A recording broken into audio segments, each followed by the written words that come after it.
I want to share a few thoughts about the word of wisdom. Now, the word of wisdom is a set of dietary instructions that were given to Joseph Smith or through Joseph Smith to the church at the time, a long time ago, right? So specifically, they have special meaning to Mormons. But even if that's not your jam, I hope you stick around because I think there are very important lessons to learn about this that we're going to get into towards the end of this presentation.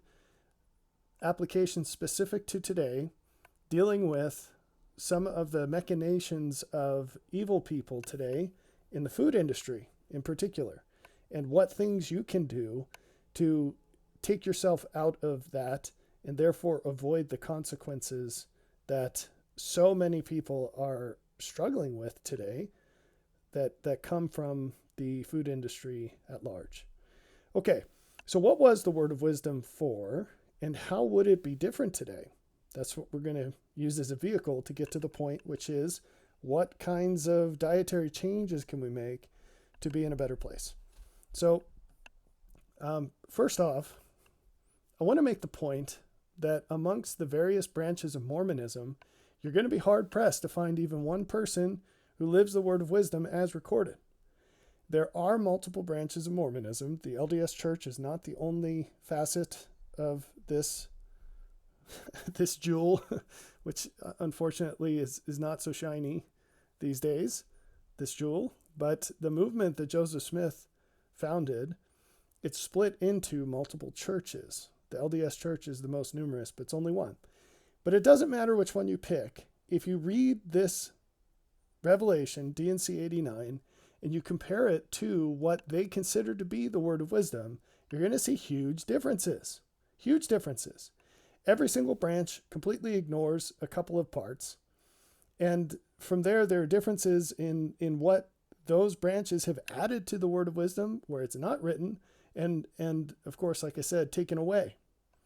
So let's go through this. And if you want some details about these changes, particularly for the LDS Church, you can go and read the relevant chapter in a book I wrote a while back called Teaching for Doctrines and Commandments of Men. And I don't want to rehash all that here, so this is just very focused. First off, there are these phrases, hot drinks, strong drinks, and mild drinks. And people have had numerous disagreements about what those phrases mean, whether temperature is considered or not. So the LDS Church interprets this as tea and coffee, but not hot chocolate, right? So that interpretation has changed over time. Again, check out the book for the receipts. But strong drinks and mild drinks, those are interpreted to mean alcohol of various types. And it's not the case that any Mormon branch that I know of interprets mild drinks as non-distilled alcohol, which that's my personal opinion of what it was intended to mean. But you're not going to find people, and this is just because the Mormon movement got caught up with prohibition. And that's across the board, you're going to see this. And it doesn't matter that early Mormons, during and even after the life of Joseph Smith, drank alcohol. Joseph Smith drank alcohol almost up until the day he died. He never renounced it. He didn't consider that drinking alcohol was violating the word of wisdom. Brigham Young owned a distillery. So that's a real hard thing to wrap your head around if you're LDS, because not only did he drink alcohol, he drank distilled alcohol, the strong stuff, right? Anyway, not to dwell on that point. What about produce? Does anyone live what the word of wisdom says about produce, which is that you should only, I'll just quote it directly, every herb in the season thereof, and every fruit in the season thereof, all these to be used with prudence and thanksgiving. Do you know any Mormon who won't eat fruits and vegetables in the wintertime because they're out of season? Or do they just go to the grocery store and buy whatever's imported from Chile or California and eat it anyway? What about meat? In verses 12 and 13, it says, Yea, flesh also of beasts and of the fowls of the air, I, the Lord, have ordained for the use of man with thanksgiving. Nevertheless, they are to be used sparingly. And it is pleasing unto me that they should not be used only in times of winter or of cold or famine. First, do you know anyone who goes to the buffet and eats tons of meat and has commensurate gratitude for the lives of those animals? Do you see, if you go to a Chuck-a-Rama in Utah, which may have gone out of business, but anyway, some buffet in Utah, are you going to see people just gushing with gratitude as they eat 15 pounds of meat in one sitting? No.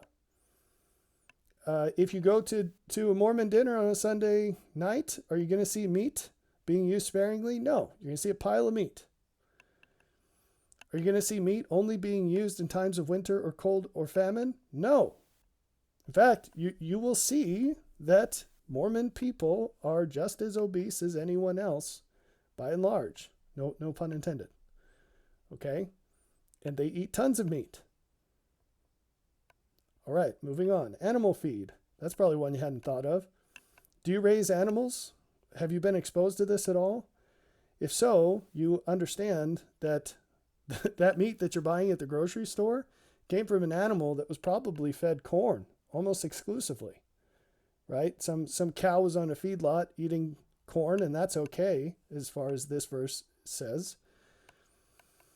But animal feed is there's a lot of corn in animal feed, and it's not this stratification of grains for different animals.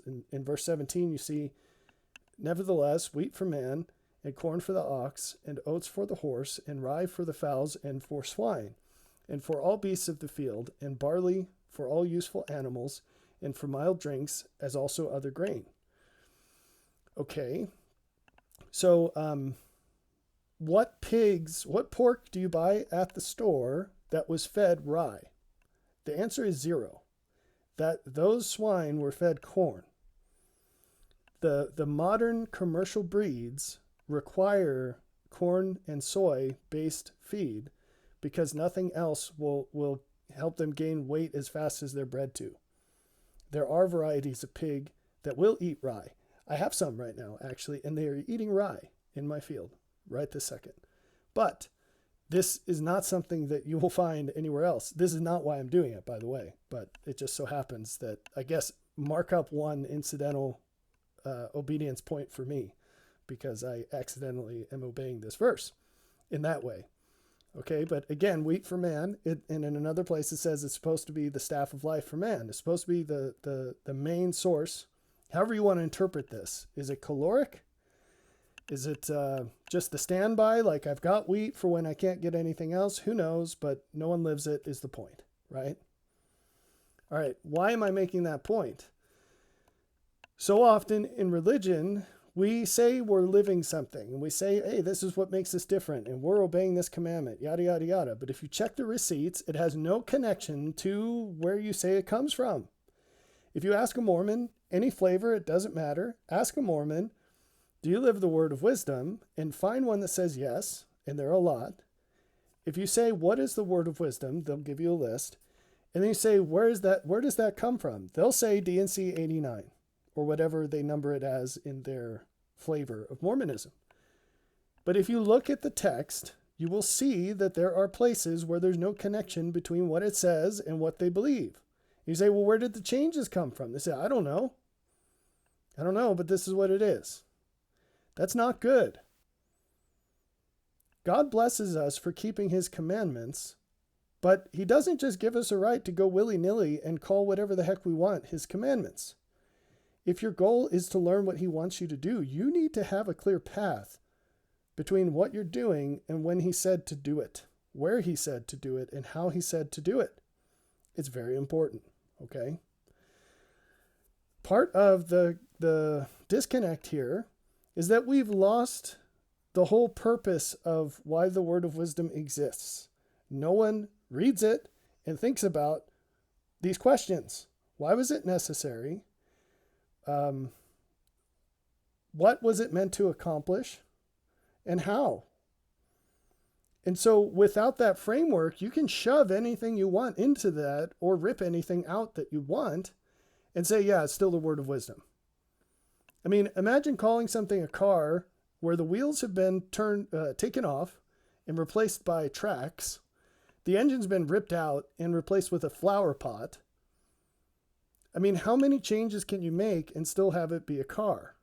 You can still call it a car, but at some point you're wrong, right? All right, so let's dig into the necessity. This is the verse that answers the question, why is this necessary? This is verse 4. In consequence of evils and designs which do and will exist in the hearts of conspiring men in the last days. And the Lord says, I have warned you and forewarn you. Warning in present tense is about today, which was back in the 1800s. Forewarn you is about the future, which includes our today, here in 2024. Okay? If you were to grab a random word of wisdom abiding member, according to them, and you said, what are the evils and designs which do and will exist in the hearts of conspiring men in the last days? I don't know. Well, that's a dangerous position, my friend, because that means that any old person could shove whatever they want into this framework or rip out anything they want, and you wouldn't even notice if it's no longer a car, right? What are the means? Verse 2, by revelation and word of wisdom. What does that mean? This came through Joseph Smith. It's spoken in the voice of the Lord, and whether you believe that that's the case or not is a different question. But that's the form in which it was given.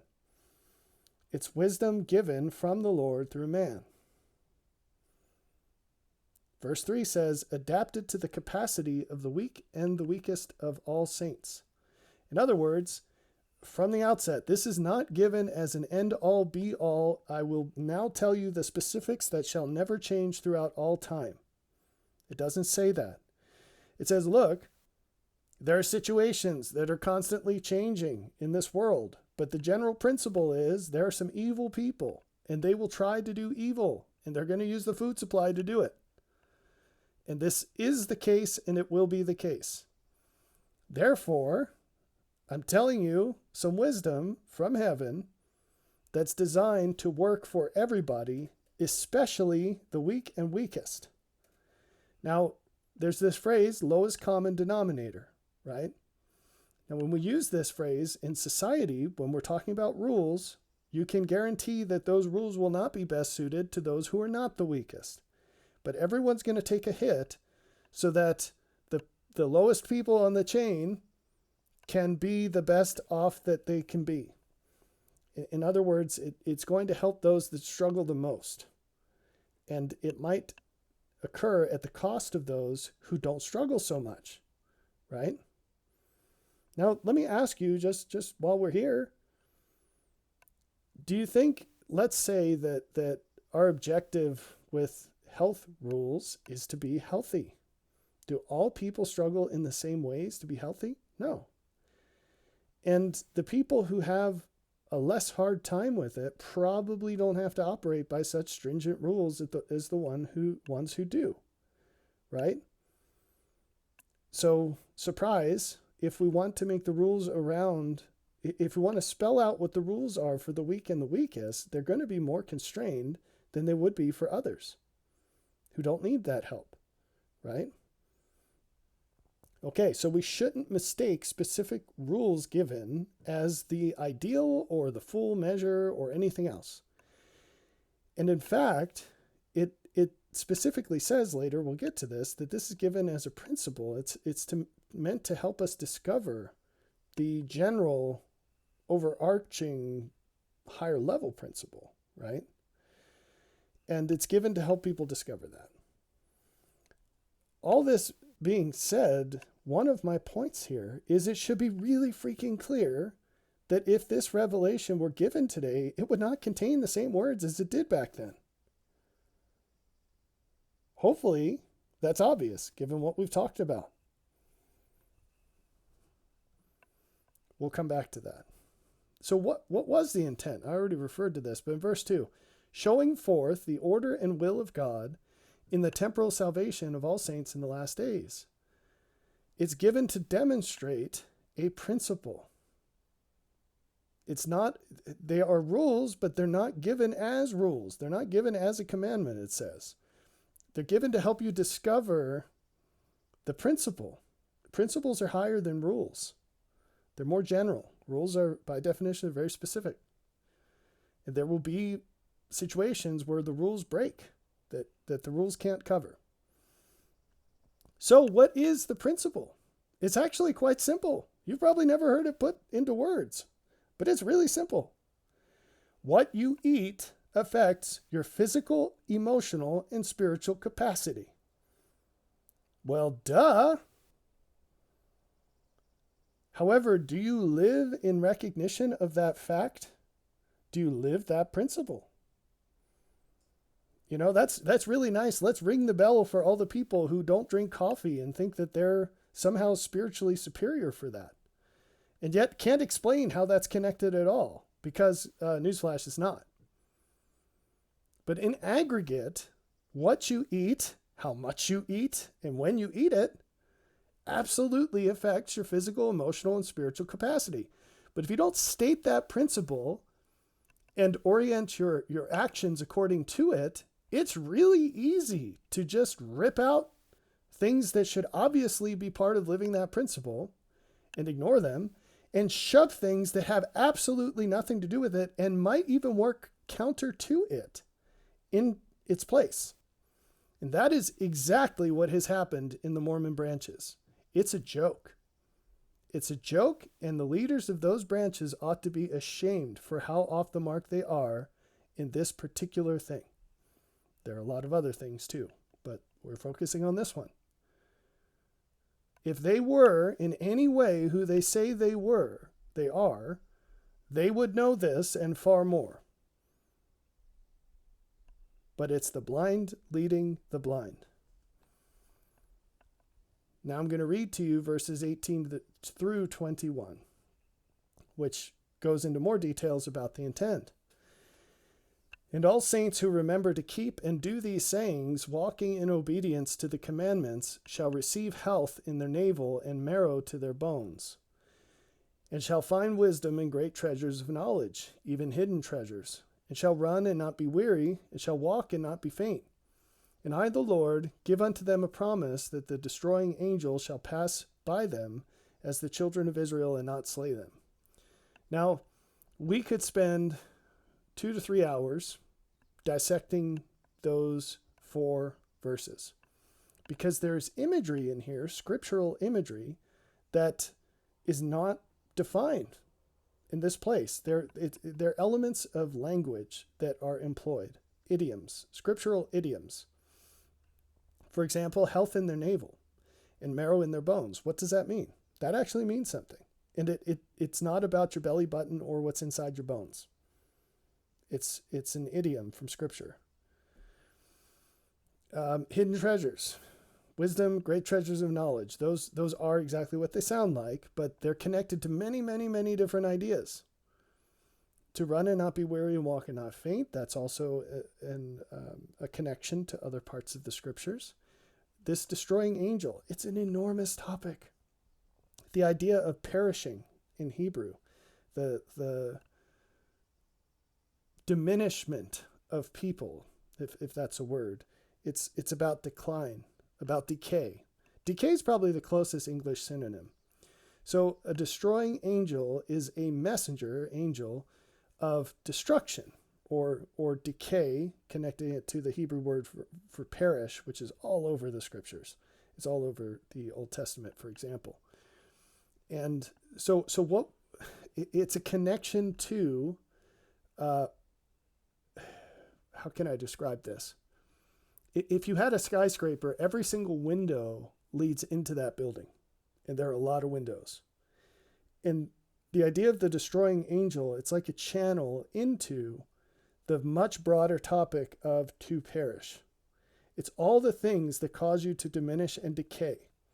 It's to be out of the way of the Lord, which is growth and improvement. And the way it works is if you're not growing and improving, you are decaying. Those are the only 2 options in life. You are either growing towards life, which is to be in eternal life, or you are out of the way and you are perishing. Okay? So what you eat, when you eat it, and how much you eat it, and why you eat it, all of those things are absolutely part of the equation that determines whether you're in the way of life or not.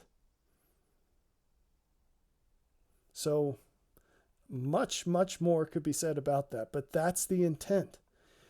And that all sounds really, really complicated, but it's wonderful because it takes us in the direction where we can accurately distill this into something so much simpler, which is what you eat, how you eat it, why you eat it, and how much of it you do.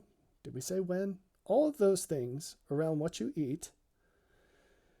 You can make choices, you can orient your choices in that space towards the greatest benefit. And you should, and you must, or else what will result will be less than and less good than what God would like you to have. Isn't that beautiful? And it packs up into a really small suitcase, which is do everything you do for the greatest benefit.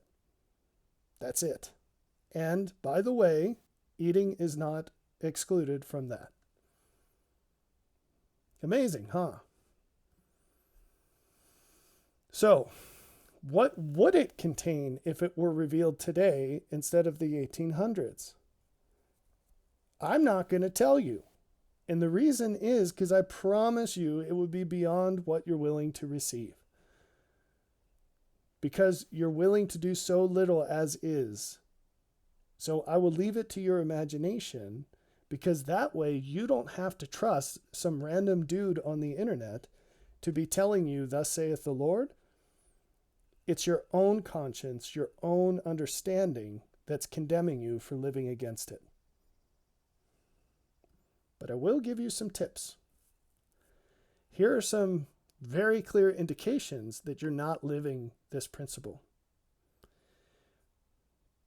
Are you deciding what you eat and when you eat it and how much based on what benefits the most or something else? You know, frequently I've heard people say things like, God doesn't care what you have for breakfast. Oh, yes, he does. He cares about everything you do in every moment. He is not so sloppy a creator to have generated this system that we live in, everything on this planet, everything we know about life, where there are vast swaths where he doesn't care. That's not how it works. All things testify of Christ. All things, all moments are opportunities to learn more about what he's like and to live more like he would in your place. He does care what you eat for breakfast.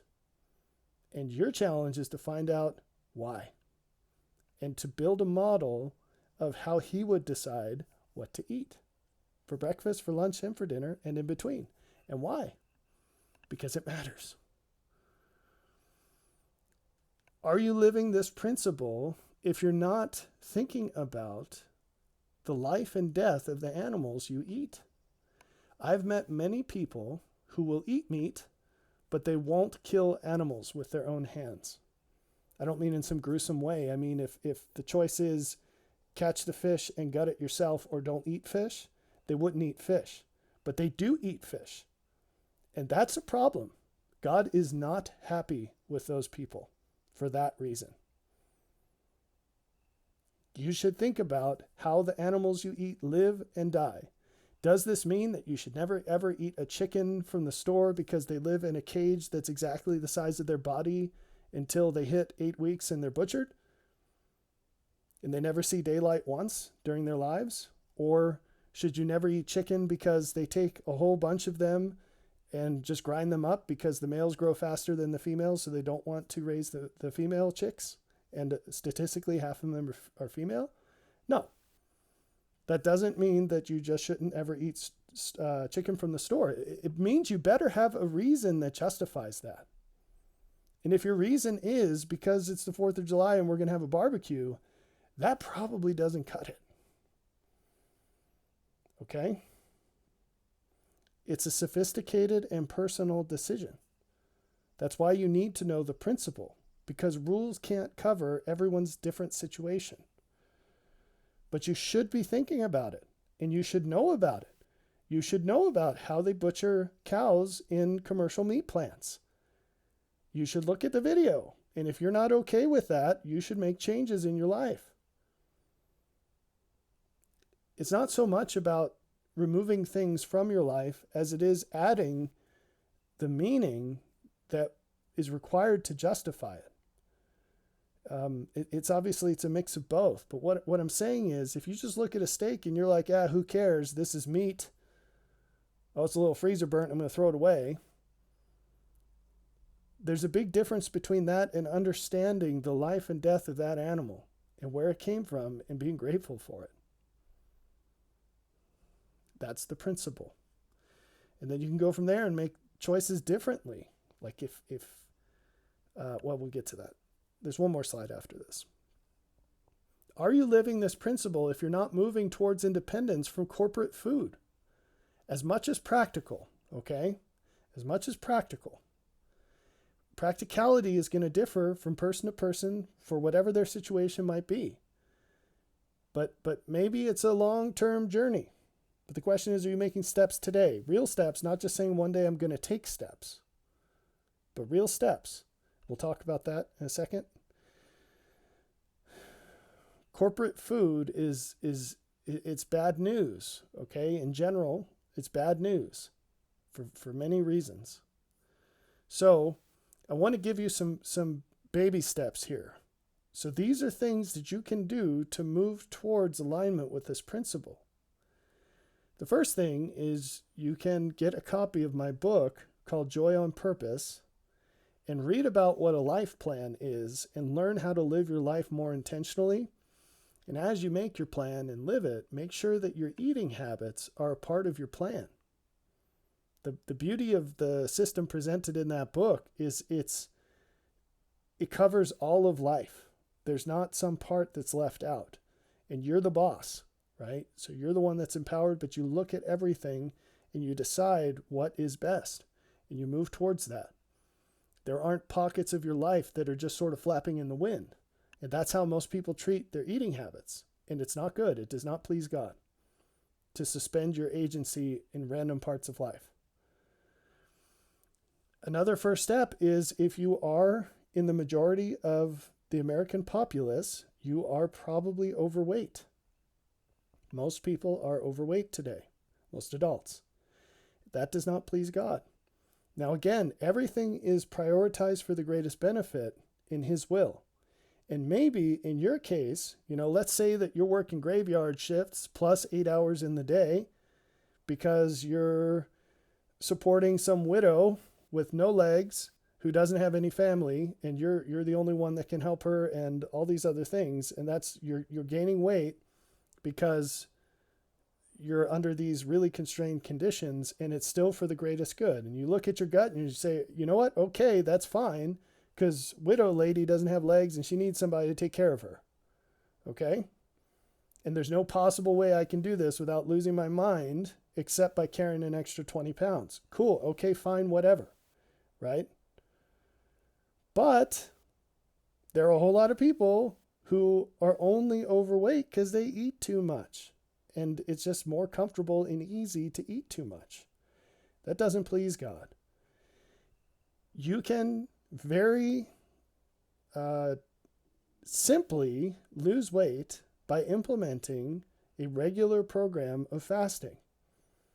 You should do this with your own research and checking with doctors and all that stuff, so don't sue me for doing this. But you can go without calories, not water. You drink water like it's a full-time job when you're fasting this way. But you go without calories for a specified amount of time. Some people find that it's easier to do this on a regular basis, so every other day or 4 times a week or something, where they're skipping 2 meals, say. Me personally, I like going all out for longer because it's less uncomfortable for me. And so my go-to is 3-day fasts. And I've made other videos about that. But you can start whatever structured program that works for you to begin to lose weight. And that's one piece of this puzzle. And one of the greatest benefits to fasting is you learn just how much suffering you have to go through to reverse your mistake of eating too much. And it helps you not eat too much. That's one of the greatest benefits of fasting, is you get exposed to the consequence of your bad decision, and you say, you know what, it's not worth this. And so you don't eat too much in the future. Another thing you can do, no pun intended, you weigh the decision of when to eat a meal and how much to eat based on the good that you do with it and whether or not it's necessary. So I'll tell you, for example, one time I tried out vegetarianism for a month or two. It was in support of my wife, who was pregnant at the time, and the smell of meat made her want to vomit. And so I said, okay, let's just go vegetarian for a while. And I think I lost 20 pounds in a month. I just could not eat enough food to keep my weight. So, and I didn't really have 20 pounds to lose. It was nice for like the first 5. and then it wasn't so nice anymore because I was losing things I wanted to keep. So different strokes for different folks. But the point is, are you actively thinking about it and making honest decisions based on the greatest benefit? Another initial step you can take towards living this principle is you can do what is practical to grow more of the food that you eat. Now, I don't care if you live in an apartment complex. If you have a window, you can start in this direction.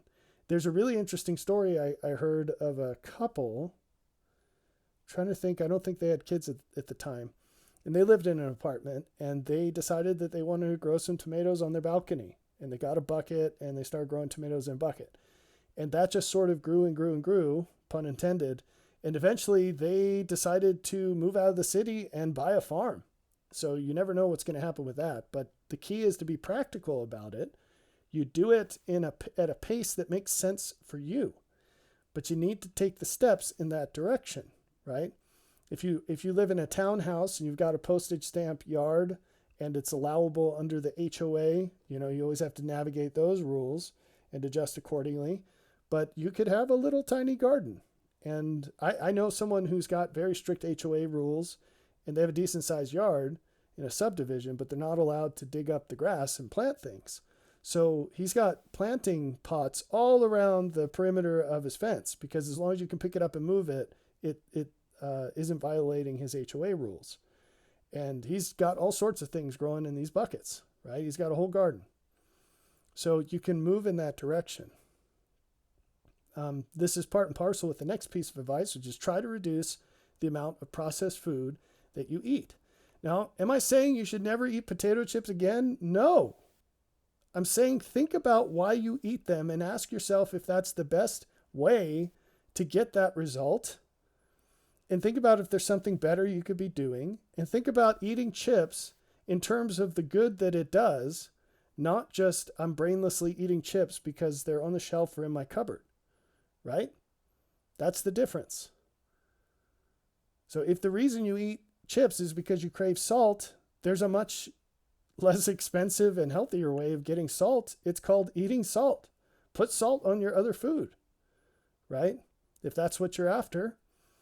But maybe the chips are the greatest benefit. And you can think about the quantity and how often. It's all about the why. But it's good to reduce the amount of processed food that you eat, because there's all sorts of nonsense in there, and I'm going to get to that in a minute. Try to reduce the foods that you consume that we talked about processed, but also that are sprayed with pesticides or herbicides, that are injected with hormones or vaccines, or that are genetically modified. Now, there's a huge caveat to this,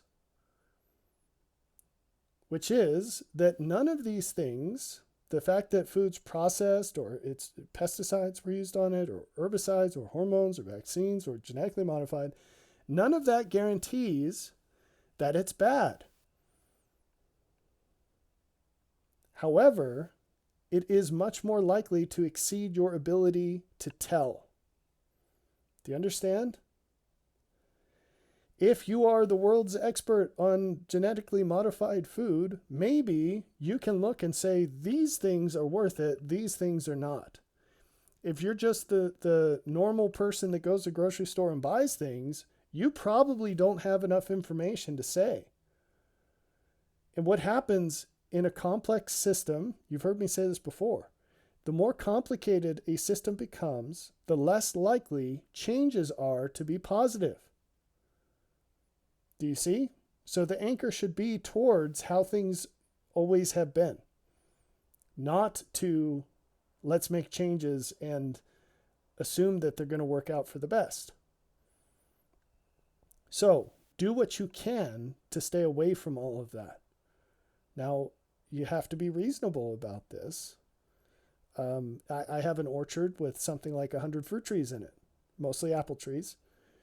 And so far, in the 7 years or so that we've been doing this, since we started planting those trees, we really haven't been hit by too many pests. I've never blanket sprayed my orchard, ever. We do spot corrections. There is a specific kind of worm that comes into the orchard, and they make these webs, which is wonderful because you can see them, and then you can do something about it. We'll cut branches off and then go burn them. But usually what we do, because typically when they appear, it's really dry and I don't want to burn down the world, is that we will use neem oil and in a bottle, and we spot apply it to a specific place. Or we have another chemical that we use. Neem oil, I think, is considered organic. And that's, you can't oversimplify this to say, oh, if I just buy organic food. You can put all kinds of trash on food and still call it organic. That organic does not mean free from all the problems of pesticides. Okay? Herbicides, I just want to mention, you probably don't even know this, but almost all of the wheat in the United States is sprayed with Roundup. That sounds like a conspiracy theory, but I invite you to look it up. It's really not. What happens is wheat ripens unevenly, but when the date comes where they have to operate these very expensive combines to harvest it, they need it all to be ripe. And so in order to correct the natural variation of when it ripens, they'll spray the whole field with Roundup.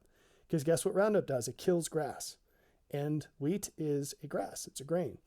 And so they'll spray it all with Roundup and then harvest it. And the authorities say, oh, but it's safe because the percentage that ends up in the food is within allowable limits. Maybe, maybe not. So there are wheat products you can buy that have not been sprayed in Roundup, but you really have to look. If you want to be on the safe side, you can buy things from Costco that are imported, because in Europe they're not allowed to do that. So for example, if you buy your pasta noodles from Costco and they were made in Italy, you're good to go, right? So that's a for example. So the point is, you're probably not going to do all the research to find out the details on all this. So whatever you can do to get it closer to home and know how all this was treated from the beginning to when you put it in your mouth, the better. So that concludes this. I hope that this was fruitful, but these are really important things. I can't stress enough how vast the effects of what you eat when you eat it and how much of it you eat are to your life. And this is all the more important if you are the one that makes decisions about people you care about and what they eat and when. These are really things that you need to pay attention to. So I hope this is helpful.